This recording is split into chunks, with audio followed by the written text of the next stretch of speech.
Imagine करो एक बहुत बड़ा ट्रेजर मैप, सोना या हीरे मोती का नहीं, बल्कि लाइफ का, प्लांट्स, एनिमल्स और माइक्रो ऑर्गेनिजम्स का एक रिच टेपेस्ट्री जो हमारे प्लैनेट की बायोडाइवर्सिटी बनाता है। सदियों तक इस मैप का यूज फ्रीली होता रहा, जब दुनिया के एक कोने से एक्सप्लोरर्स दूसरे कोने से वैल्यूएबल रिसोर्सेज ले जाते थे, बिना ये सोचे कि जिन लोगों और कम्युनिटीज ने उस नॉलेज को पीढ़ियों तक संभाला, उनका क्या। ये एक कहानी है उस पिविटल मोमेंट की, जब दुनिया ने डिसाइड किया कि इस ट्रेजर हंट के रूल्स दोबारा लिखे जाएंगे, ताकि सबके साथ फेयरनेस और जस्टिस हो। यह है नगोया प्रोटोकॉल की कहानी। नगोया प्रोटोकॉल एक ग्लोबल प्रॉमिस जैसा है, जो एंश्योर करता है कि जब जेनेटिक रिसोर्सेज यानी लाइफ के रॉ मटेरियल्स, जो प्लांट्स, एनिमल्स या माइक्रो ऑर्गेनिजम्स में मिलते हैं, का यूज होता है, तो उनके बेनिफिट्स फेयरली शेयर किए जाएं।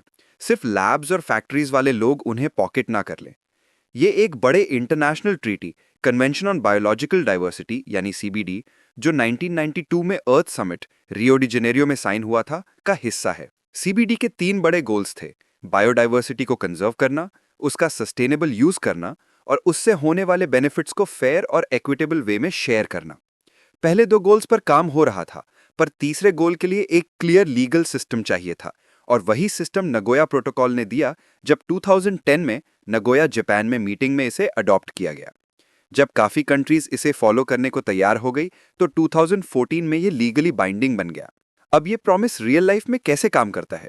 सोचो, एक साइंटिस्ट किसी दूसरे कंट्री से आता है, जो नॉर्थ ईस्ट इंडिया के फॉरेस्ट्स में मिलने वाले एक वाइल्ड प्लांट को स्टडी करना चाहता है, जिसमें शायद कैंसर क्योर करने वाला कोई कंपाउंड हो। नगोया प्रोटोकॉल के अंडर वो बस सैंपल्स लेकर नहीं जा सकता। उसे पहले इंडिया से, स्पेसिफिकली लोकल कम्युनिटीज और अथॉरिटीज से, जो रिसोर्सेज का एक्सेस गवर्न करते हैं, परमिशन लेनी होती है। इसे प्रायर इन्फॉर्म्ड कंसेंट कहते हैं। अगर उन्हें परमिशन मिल जाए, तो उन्हें एक लीगल अग्रीमेंट साइन करनी होती है, जिसे म्यूचुअली अग्रीड टर्म्स कहते हैं, जिसमें लिखा होता है कि रिसर्च से होने वाले बेनिफिट्स कैसे शेयर होंगे। ये बेनिफिट्स मॉनेटरी हो सकते हैं, जैसे किसी ड्रग से रॉयल्टी, या नॉन मॉनेटरी, जैसे रिसर्च रिजल्ट शेयर करना, ट्रेनिंग देना या लोकल लेबोरेटरीज बनाना। इस तरह अगर रिसर्च सक्सेसफुल होती है, तो जिस कंट्री या लोगों ने प्लांट दिया था, वो खाली हाथ नहीं रह जाते। ये प्रोटोकॉल एक और चीज को प्रोटेक्ट करता है, जो प्लांट्स और एनिमल्स से भी ज्यादा फ्रेजाइल है: ट्रेडिशनल नॉलेज। कई इंडिजिनस कम्युनिटीज के पास प्राइसलेस नॉलेज है, कुछ हर्ब्स, सीड्स या नेचुरल प्रोडक्ट्स के यूजेस के बारे में, जो सदियों से पास डाउन होती आई है। नगोया प्रोटोकॉल कहता है कि ये नॉलेज उनकी कंसेंट के बिना यूज नहीं की जा सकती, और उन्हें भी किसी भी प्रॉफिट का फेयर हिस्सा मिलना चाहिए। ये स्पेशली इंडिया जैसे कंट्रीज के लिए इंपॉर्टेंट है, जो सिर्फ बायोडाइवर्सिटी में ही नहीं, बल्कि उस बायोडाइवर्सिटी से जुड़ी कल्चरल नॉलेज में भी रिच है। इंडिया ने इसे इम्प्लीमेंट किया है अपने बायोलॉजिकल डाइवर्सिटी एक्ट 2002 के थ्रू, और नेशनल बायोडाइवर्सिटी अथॉरिटी और लोकल बायोडाइवर्सिटी मैनेजमेंट कमिटीज बनाकर, ताकि कम्युनिटीज को कंसल्ट किया जाए और उन्हें अग्रीमेंट से बेनिफिट मिले। नगोया प्रोटोकॉल की स्पिरिट ट्रस्ट और फेयरनेस पर बेस्ड है। ये रिसर्चर्स और कंपनीज को रियश्योर करता है कि अगर वो रूल्स फॉलो करते हैं, तो वो लीगली रिसोर्सेज एक्सेस कर सकते हैं, जो उन्हें बायोडाइवर्सिटी बेस्ड रिसर्च में इन्वेस्ट करने का कॉन्फिडेंस देता है। चाहे वो किसी सॉइल माइक्रोब से नई एंटीबायोटिक डिस्कवर करना हो, या राइस के वाइल्ड रिलेटिव से क्लाइमेट रेजिलिएंट क्रॉप्स डेवलप करना हो। साथ ही ये प्रोवाइडर कंट्रीज और कम्युनिटीज को ये अश्योरेंस देता है कि उनके साथ चीटिंग या एक्सप्लॉयटेशन नहीं होगा। ये बैलेंस नेचर को कंजर्व करने को एनकरेज करता है, क्योंकि जब लोग देखते हैं कि उनके फॉरेस्ट्स, सीड्स और नॉलेज की वैल्यू है, तो वो उन्हें प्रोटेक्ट करने के लिए मोटिवेट होते हैं। लेकिन नगोया प्रोटोकॉल इम्प्लीमेंट करना आसान नहीं है।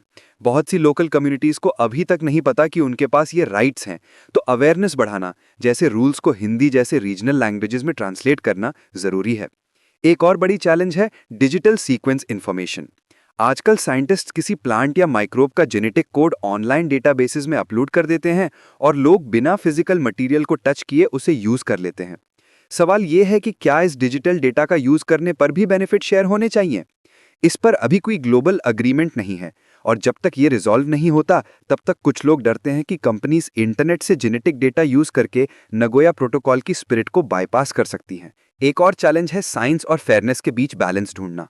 कुछ रिसर्चर्स को लगता है कि ज्यादा लीगल स्टेप्स डिस्कवरीज को स्लो डाउन कर देंगे, जबकि कई कंट्रीज कहती हैं कि बिना इन स्टेप्स के उनके रिसोर्सेज का एक्सप्लॉयटेशन होता रहेगा।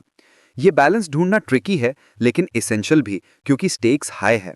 जेनेटिक रिसोर्सेज मॉडर्न बायोटेक्नोलॉजी के बिल्डिंग ब्लॉक्स हैं। ये नई medicines, eco friendly industrial enzymes, drought resistant crops और बहुत कुछ पावर करते हैं। उन्हें प्रोटेक्ट करना और साथ ही फेयर शेयरिंग इंश्योर करना सिर्फ एथिकल नहीं बल्कि ग्लोबल सस्टेनेबल डेवलपमेंट के लिए भी ज़रूरी है। इस कहानी में इंडिया का रोल भी इम्पॉर्टेंट है। इंडिया ने 2011 में नगोया प्रोटोकॉल साइन किया और 2012 में इसे रैटिफाई किया जब सीबीडी का 11th conference of parties Hyderabad में हुआ था। तब से इंडिया बायोडाइवर्सिटी एक्सेस मॉनिटर करने, बेनिफिट शेयरिंग अग्रीमेंट्स बनाने और लोकल कम्युनिटीज़ को एम्पावर करने के सिस्टम्स बिल्ड कर रहा है। ये एक ऐसे कंट्री में बहुत वाइटल है जहां बायोडाइवर्सिटी सीधे मिलियंस लोगों की लाइवलीहुड से जुड़ी है, चाहे वो फार्मर्स हों जो नेटिव सीड्स प्रिजर्व करते हैं या ट्राइबल हीलर्स जो मेडिसिनल प्लांट नॉलेज को सेफगार्ड करते हैं। नगोया प्रोटोकॉल एक और major agreement Cartagena protocol on biosafety के साथ स्टैंड करता है, जो लिविंग मॉडिफाइड ऑर्गेनिजम्स के सेफ ट्रांसफर और यूज को रेगुलेट करता है। जबकि Cartagena protocol genetically modified organisms से होने वाले हार्म को प्रिवेंट करने पर फोकस करता है, नगोया प्रोटोकॉल नेचुरल ऑर्गेनिजम्स का यूज करते वक्त फेयरनेस इंश्योर करने पर फोकस करता है। दोनों मिलकर एक ग्लोबल फ्रेमवर्क बनाते हैं जो एनवायरनमेंट और उन लोगों के राइट्स को प्रोटेक्ट करता है जो उस पर डिपेंड करते हैं। आखिर में नगोया प्रोटोकॉल सिर्फ एक लीगल डॉक्यूमेंट नहीं है, ये बायोटेक्नोलॉजी के युग के लिए एक मोरल कॉम्पस है जो दुनिया को याद दिलाता है कि नेचर का वेल्थ एक फ्री फॉर ऑल ग्रैब नहीं होना चाहिए, बल्कि एक शेयर्ड हेरिटेज है। ये पुराने एक्सट्रैक्टिव मॉडल जहां रिसोर्सेज और नॉलेज बिना कुछ कहे ले लिए जाते थे, को एक कोलैबोरेटिव मॉडल में बदल देता है जहां बेनिफिट्स वापस उन्हीं लैंड्स और लोगों के पास पहुंचते हैं जहां से वो आए थे।